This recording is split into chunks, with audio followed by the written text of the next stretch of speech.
8 tertiary institutions out of South Africa's 26 universities will actually begin the 2021 academic year today. This staggered start to the academic year was caused by COVID-19 delays in 2020 that saw some institutions push their programs into 2021.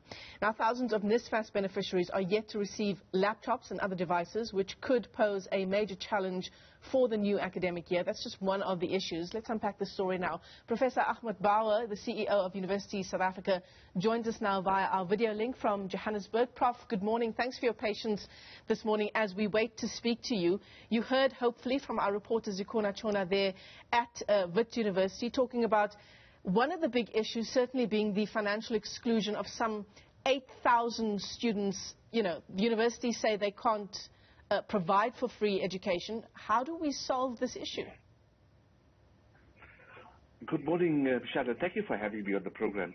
Unfortunately, I couldn't hear what Zikona said earlier, but still, I think I get the drift of the question. And yeah, I think that this is a really major conundrum that we face. You know, first of all, I just mentioned that the student debt at the moment in South African universities is about 10 billion rand.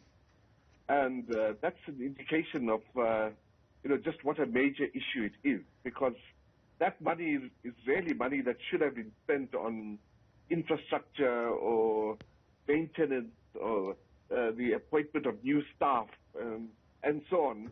And so there's a real crisis, and there's no resolution to the crisis, unfortunately. So I think that what we really do need, on top of the NSFAS system, we really do need a system specifically for those students who fall outside of the National Student Financial Aid Scheme threshold, if you like, so that we can make sure that every student has the opportunity to study if he or she qualifies to be at university.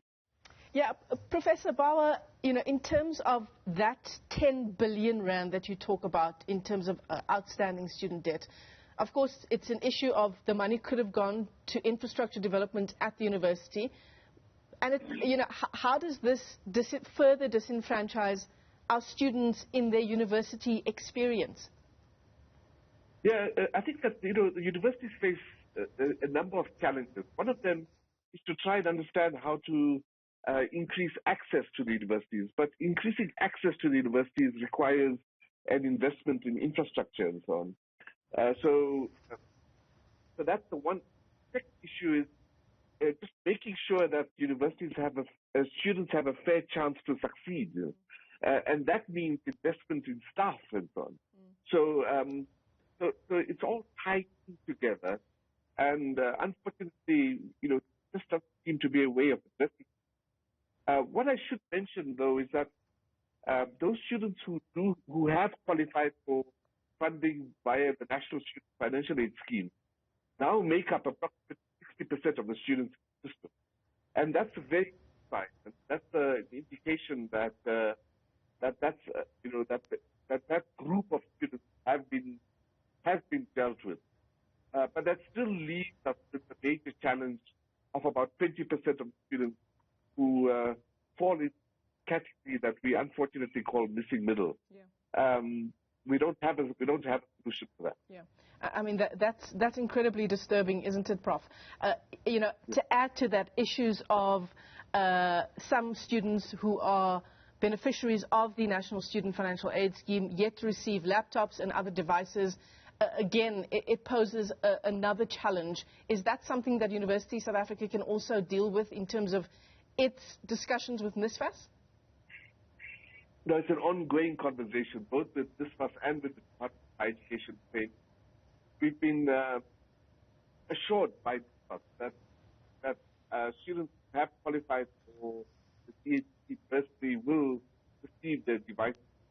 And we are depending on that too, to deliver on that, because it's completely fundamental. So even though students might be coming back onto campus, they will need devices so that they can use the infrastructure on campus for blended learning, if you like. Yeah. So it's absolutely imperative that those devices are made available to students. Professor Bawa, in terms of the readiness of our tertiary institutions, we know that only 8 universities are beginning the 2021 academic year today. But what are some of the things that surely must be put in place, for one, as we no doubt finish off part of the 2020 academic year in 2021, but also as we welcome in the new students? Yeah, no, I think, Michelle, it really is an important question. You've got a new cohort of students who have not had the opportunity to engage in the use of technology for teaching and learning at the university level and stuff. So just the idea that there should be an orientation program for students for that particular purpose. What I can say is all 26 universities have put in place programs of that nature. The second thing I think is very important to mention is that the start of the academic year has been staggered between the 8th of March and the first week in April, so different universities at different times. And that's to try and ensure that we don't have a massive flows of young people at the country at the same time. And of course, the other major that all 26 universities have had the experience of last year to make sure that the campuses are, relatively speaking, safe in terms of COVID-19 and the pandemic. So we are hoping that the lessons from last year will allow this year for smooth sailing.